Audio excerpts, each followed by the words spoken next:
예.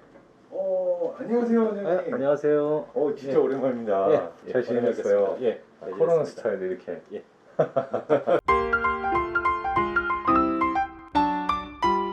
안녕하세요. 안녕하세요. 저희가 오늘 어떤 방송을 찍냐면 예. 내뇌예요. 내뇌. 네네네네. 네.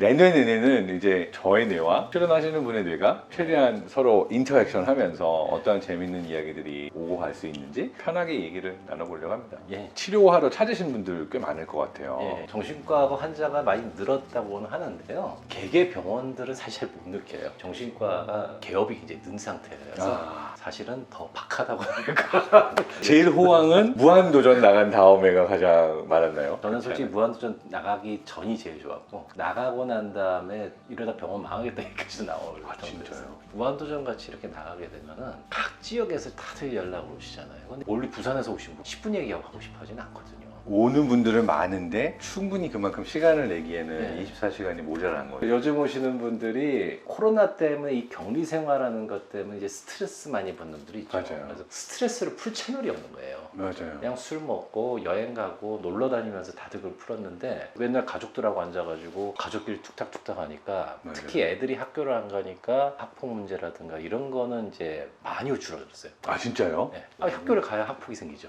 그러네요. 그런데 그건 싹 없어졌는데 이제 학폭이 아니라 이제 엄마하고 애들이 싸우고 그다음 엄마가 아빠하고 싸우는 이게 이제 점점 늘어가고 있죠. 독일에서 통계를 봤는데 네. 코로나19가 온 이후로 학교에 가지 못하고 집에 있었던 아이들의 정신적 문제를 나라 전체로 통계를 냈대요. 네. 3명당 1명 정도는 이게 그냥 지나가는 게 아니라 어떠한 형태로건 정신적 문제가 남을 것으로 보인다라고 얘기를 하더라고요. 근데 전반적으로 내가 어느 정도 쌓아놓고 많이 힘든 분들이 정신과에 오나요? 아니면은 아예 그냥 초기부터 저한테 문제 있는 것 같아요. 이렇게 오는 사람도 많아요. 전자가 압도적으로 많죠. 이분들이 경계심이 굉장히 강한 분들이 아직도 많아요. 이게 자기 속내를 갖다가 온전히 끄집어내는 것도 힘들기 때문에 증상도 조금씩만 얘기해 주신다든가 자기는 잠만 못 자니까 아무 문제 없으니까 약만 주세요. 뭐 이런 분들도 굉장히 많고요. 그 다음에 좀 더 문제가 뭐냐면 우리나라 사람들이 좀 그런 것 같은데 자기 얘기를 갖다가 말로 서술하는 게 힘든 분들이 참 많아요. 스트레스 없으세요? 없는데요. 3년 전에 아버지 돌아가시고 어머니 돌아가시고 시험 떨어졌고 그 다음에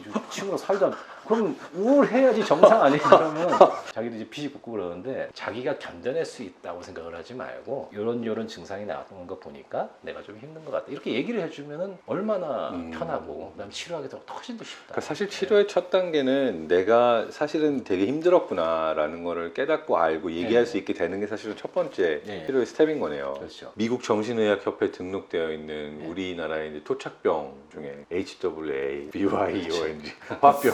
내 속마음을 꾹꾹 누르고 나 괜찮아. 아무 문제 없어. 막 누르고 하다가 마음이 못 견디고 아예 몸까지 네. 아프기 시작하는 병이잖아요. 90대에 가까우신 분들 있잖아요. 그때 화병은 요즘 화병하고 상대가 안 돼요. 자기가 힘들다는 거를 말로 전혀 표현을 못해요. 하지 못하는구나.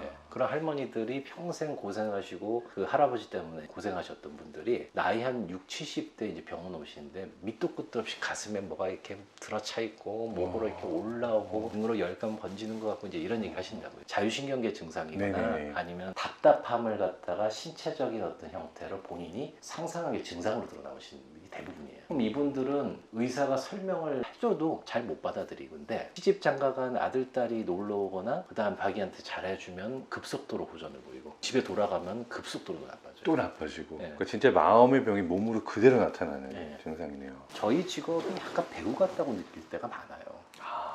그러면 앞에 있는 사람의 얘기를 듣고 좀 공감을 해야 되니까 네. 꼭 배우들하는 것처럼 그래서 이걸 환자분들한테도 많이 시키는데 아버지 어머니하고 풀리지 않는 갈등 있는 사람은 제가 뭐냐면 아버지 어머니 충분히 이해시켰는데 가서 한번 대화해봐라 이제 이런 식으로 많이 얘기하는데 네. 그럼 돌아가신 분은 어떻게 해요? 맞아요. 그 친척들한테 가서 너희 부모님이 어떤 사람인지 한번 자세히 물어봐라. 그럼 이분들이 되게 어떻게 하냐면 왜 엄마 그때 저 버렸어요? 왜 아빠는 저를 그렇게 때렸어요? 뭐 이렇게 얘기를 하신단 말이에요. 근데 친척들한테 이제 물어보면 자기가 모르던 비밀 비밀들이 있어요. 그쵸. 니네 모르는 것들. 아빠가 어릴 때 니네 할아버지한테 이런 식으로 살았고 니네 엄마가 그때 이렇게까지 코너에 몰렸고 이런 얘기들을 해줘요. 그런 다음에 제가 이때 상황을 갖다 하나하나 보완해서 그 사람의 과거를 다시 재구성을 해드립니다. 그래서 환자분들이 자기 눈으로만 보던 자기의 일생이 뭔가 제3의 눈을 통해서 여러 가지 입장에서 서로를 이해를 하고 나면은 그럼 아까 말한 그 분노가 그제서야 이제 화해가 되면서 용서가 되면서 나한테 그렇게 큰 의미가 없구나 이제는 나는 그걸 넘어섰구나라는 어떤 그러면 이제 치유가 되는 거네요. 그렇죠. 그러니까 뭔가 인생을 연극으로 보면 내가 잠깐 동안 한 막을 봐주는 감독이 된 것 같은 느낌도 예, 그렇죠. 있으시겠네요. 그렇죠. 내가 배우가 아니라 이제 감독 위치예요. 어. 승진해서 이렇게 저렇게 다 이렇게 되는 거지. 뇌과학적으로는 또 이런 것도 있는 것 같아요. 퍼스펙티브 테이킹이라고 그래서 내가 있고 내가 너무나 막 싫어하는 누군가가 있는데 이걸 1인칭, 2인칭 언어로 얘기를 해가지고는 해결이 안 되는데 3인칭으로 경험을 하고 나면 내가 그 사람 입장에서도 그렇죠. 볼 수 있는 뇌 안에서 뷰가 바뀌는 그런 스위치가 있다고 알려져 있는데 그게 이제 치료에도 저 제가 활용이 되는 것 생각했다고 같네요. 생각했는데 남들이 생각 아니 그런 연구 그런 연구도 있어서 요즘 학폭이 되게 문제가 많이 되는데 지금 문제되고 있는 학폭이 당장 일어나고 있는 학폭의 비율보다도 예전부터 있어왔던 경험들이 이제서야 또 막 나오고 있는 거잖아요. 여태까지는 눌러놨던 분노들이 인터넷이나 SNS를 통해서 이제 분출할 수 있는 출구가 생겼잖아요. 이제 사람을 찾아낼 수 있게 되고. 네. 근데 이제 그런 걸 고발을 하시는 분들도 어지간하지 않았으면 안 하시는 것 같긴 해요. 너무 깊은 상처를 준 분이던가 언론이나 이렇게 방송계에 너무 자주 나와가지고 계속 생각이 나는 거죠. 계속 생각이 나죠. 그때 이제 터뜨리거나 아니면은 그 사람의 어떤 일면들이 이제 보이는데 여전히 자기 과거를 반성하지 않는 않을 때. 것. 그러면은 속에서 분노가 결국 올라오는 것 같긴 해요. 학교 폭력의 어떤 부분들은 선을 넘어서거든요. 이 오히려 청소년기를 사실 저는 어느 정도 통제가 참 많이 필요한 나이라고 생각하는데 이 아이들은 아직은 동물적인 어떤 건 본능하고 이성하고 사이에 있는 사이기 때문에 그리고 넘어서는 안 될 선을 잘 모를 잘 수도 몰라요. 있죠. 이 사람과의 아픔은 어떻게 치유를 할 수 있을까요? 이분들하고 이제 제가 얘기를 하게 되면 내가 당했던 기억에 멈추지 말고 조금 더 객관적으로 볼 수 있도록 우리 노력합시다를 하는데 그러기 전에는 일단 이분이 분노를 제가 충분히 받아들이는 것부터 먼저 해드려야 돼요. 공감해 주시고. 네, 공감해주고 여기서 제가 사람 이 말로 딱 뛰어넘으면 어째 너무 금방 뛰어넘는 분위기인데 네네. 사실 이게 짧게는 뭐 2, 3회, 4회부터 하기 시작하지만은 좀 느리게 가면은 몇 개월 뒤나 심지어는 1년 정도 뒤에 가서 이런 얘기를 꺼내는 경우도 있어요. 저는 초반에 조금 잡는 게 낫습니다. 왜냐하면 의사한테 정당성을 얻게 되면 복수를 하려고 이제 준비를 하시는 분들도 가끔 나오기 때문에 내가 죽여버릴 거야. 내가 네, 그대로 돌려주겠어. 진짜로 막 이런. 칼 갈기 시작하시는 분들이 있어요. 그래서 조심해야 돼요. 제가 너무 그거를 갖다가 정말 힘들었겠다. 너가 그렇게 생각하는 것도 봤다 그러다 보면 커집니다 일이. 그래서 그래도 우리는 자제하고 우리가 이성을 찾고 다른 치료할 방법도 있다는 거를 좀 이해해 줬으면 좋겠다. 그 다음 단계가 뭔가요? 그 다음에 이제 네. 지나가다가 저 중학교 애들 한번 노는 거 한번 봐라 이런 것도 제가 시키고요. 그 다음에 중학교 때 그 애들이 어떤 아이였는지를 같이 묘사도 같이 봅니다. 너한테 그렇게 했던 애들은 되게 어떤 애들일까? 그냥 폭력성이 높아서 아무나 막 괴롭히고 이러는 게 아니거든요. 가끔가다 좀 동정심이 안 드는 타입의 자아도취적 성향을 가진 녀석들이 약자들을 괴롭히는 케이스도 제가 보기는 보는데 그거보다는 되게 집안의 내부에 굉장히 큰 갈등이 있어서 그 분노 조절 못하는 학생들이 정말 많아요. 그래서 그런 다양한 상황들을 갖다가 아주 정밀하게 좀 같이 얘기를 나눕니다. 그래서 얘가 내 상태에서 그대로 폭력을 당하는 게 아니라 중학교 아이들 둘, 셋, 넷 사이에서 일어나는 갈등으로 치환을 시키고 그 둘 사이에 있는 서로 간의 어떤 갈등이나 문제점이 서로 유기적으로 연결돼 있다는 걸 갖다가 이해시키도록 같이 대화를 나눠요. 저도 경험이 있거든요. 이제 생각하면 괴롭힘 당한 게 아닌데 제가 물청소 화장실을 갔는데 그냥 진흙바닥으로 들어온 거예요. 같은 반인데 저를 만만하게 본 거죠. 그러면서 제가 아무 말도 못하고 이렇게 서 있으니까 이거 한번 씩 웃으면서 나갔던 친구예요. 그래서 그 친구가 저한테 그 비슷한 행동을 한 3번 정도 했는데 이거를 나이가 거의 30대 후반까지도 잘 안 잊히는 거예요. 내가 인간적으로 저 녀석한테 비웃음을 당했구나. 그래서 이제 제 머리는 어떠냐면 그 녀석이 솔직히 지금도 이렇게 그림 그려보라 그러면요, 일본의 그 마기탈이 있습니다. 꼭 그것처럼 그려져요. 아직도요. 네, 아직도 그렇게 그려지는데 문제는 이게 왜 저한테서 치료가 됐냐면은 어느 날 갑자기 제가 그 친구 생각을 더 이상 안 하는 거야. 나 이거 왜 안 하지? 요즘 전혀 안 하네? 그런 네. 생각을 해보니까 얘하고 똑같이 생긴 중학교 2학년 쟤를 제가 그 전에 치료를 받았어요. 근데 이 녀석을 치료를 받는데 이 집은 집안에 문제가 많거든요. 얘가 이럴 만도 해요. 초반에 왔을 때는 저한테도 막 어쩌라고요? 하면서 막 이제 소리 지르고 이런 친구였는데 제가 약 주고 다음 주에 보자. 그래 우리 잘할 수 있어 하고 보냈더니 다음 주에 제가 아직도 기억나는데 조문을 열면서 고개만 싹 내밀면서 웃으면서 선생님 안녕하세요 이러면서 들어온 거예요. 아니 이 자식이 전교 짱이라며.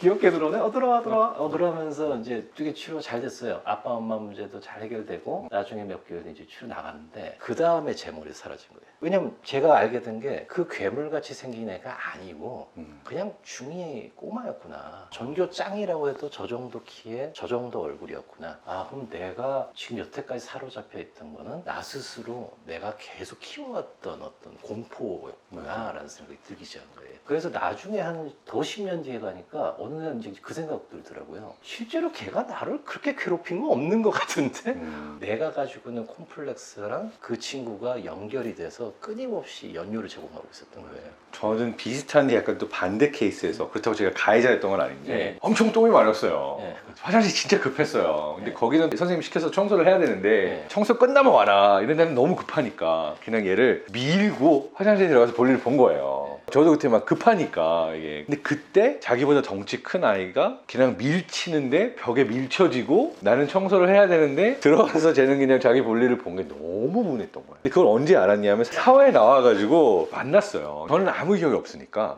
반가워 우리 아는 사이야 이랬는데 되게 그러니까 막 씹어뱉듯이 꺼져.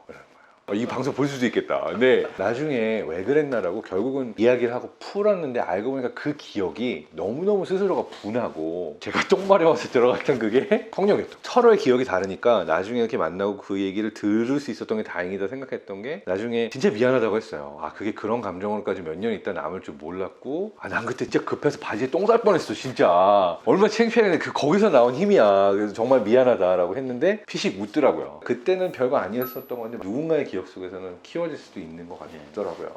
이런 얘기를 이제 하게 되면은 학폭이라는 게, 저 학폭이란 말을 별로 안 좋아하거든요. 왜냐면 아이들 사이에서 일어나는 갈등이 너무 다양한데 그걸 학폭이라는 이름으로 불러버리니까 가해자들 입장에서 애매한 경우는 자기들도 피해자라고 주장하는 경우가 많아요. 얘가 나를 그렇게 해서 내가 그렇게 했다. 근데 그게요, 뇌과학적으로 해석해보면 이런 게 있는 것 같아요. 사람마다 아픔을 견딜 수 있거나 아프다고 느끼는 역치가 다르잖아요. 저는 이제 유럽에서 가르치는 게 저는 우리도 참고해야 된다고 생각하는 교육법 중에 하나가 이거는 사람마다 다 다른 거야. 그러니까 누군가한테 아프다면 그걸 인정해줘야 돼. 네가 볼 땐 사소하더라도 얘한테는 정말 아픈 걸 수 있으니까 얘 기준에 맞추도록 해라. 그걸 사람들이 이거는 중요한 거구나 룰로 받아들이는 데는 생각보다 교육 이상의 시간이 또 필요한 것 같다는 생각도 많이 들어요. 저는 두 가지가 필요한 것 같아요. 하나는 내가 아픈 경험을 했을 때 내가 똑같이 아프게 하겠다 보다는 나는 앞으로 그 누구라도 나 같은 아픈 경험을 하는 세상은 없었으면 좋겠다. 그 누구도 이렇게 똑같이 아픈 경험을 하지 않았으면 좋겠다로 하는 것이 조금 더 나은 세상과 이런 아픔이 없는 세상을 만드는 방법이 아닐까라는 생각이 하나고, 그다음 두 번째는 가끔 그런 것도 있잖아요. 가해자 피해자를 떠나서 방관자가 더 미울 때 왜 넌 그때 가만히 있었어? 라는 것들, 이게 막 일이 막 바로 커지지 않고도 누군가가 개입을 했을 때 부모거나 친구건 형이건 문제가 터지거나 일이 커지기 전에 해결할 수 있으면 좋을 것 같다는 생각도 들긴 했어요. 뭐든지 초기에 뭔가 좀 느낌이 안 좋다 그럴 때 고치고 해결하면 사실 나중에 큰일이 안 되는데 이거 별거 아니겠지 하고 넘겼다가 중2병 터지는 그 중2, 중3 때가 안 잡히는 거죠. 그러면 이제 손 쓸 수가 없게 되고 너무 힘들어지는데 그 전에 우리 좀 잘 신경 써서 합시다. 준비합시다. 그게 제 초등학교, 중학교 애들 보는 제 기본적인 마인드예요. 그거만 잘해도 돼요. 오늘 너무 재밌었네요. 마지막 마무리는 요새 선생님은 막 힘들거나 이럴 때 없었어요? 매일매일 힘든. 그럴 때 주로 이런 힘든 마음 이런 걸 어떻게 치유하세요? 굉장히 뭐 이것저것 하는 게 저도 좀 많아요. 그래서 네. 뭐 여기처럼 무슨 이제 애들 돕는 모임도 뭐 오. 하기도 하고 음악 좋아해서 악기 수집부터 시작해서 악기 연주도 이것저것 많이 해보고 윤종신 씨 스타일로 작곡한 곡도 있다고 들었어요. 예. 비슷하게. 하나 있습니다. 민망해서 잘 얘기는 안 하는데 요거 저 MBC 라디오에서 한번 틀었어요. 오. 제가 한번 저기 연주해가지고 한번 틀었는데 제목이 어떻게 돼요? 그대의 눈물이라고 그대의 해서 눈물. 예. 그래서 본업에서 힘들거나 이 여러 스트레스들을 다른 활동들을 통해서 좀 푸시는 편인 거네요. 제가 하고 싶은 건 다 하고 인생 끝내자 주의돼서 오늘도 이거 끝나면 저녁에 제 첫 싱글 녹음을 네, 그래서 아마 4월 달쯤에 싱글 하나 내긴 할 것 같아요. 기대하겠습니다. 그 그대의 눈물 이걸 이렇게 라이브로 지금 네, 오늘 그거는 가능한가요? 가능합니다. 그럼 오늘은 제가 연주하는 게 아니라 선생님의 연주로. 오늘 이렇게 유튜브 함께 해주셔서 감사드리고요. 네. 저희 또 다음에 재밌는 모임에서 방송에서 다시 또 뵈면 좋을 것 뵙겠습니다. 같습니다. 네. 감사합니다. 감사합니다.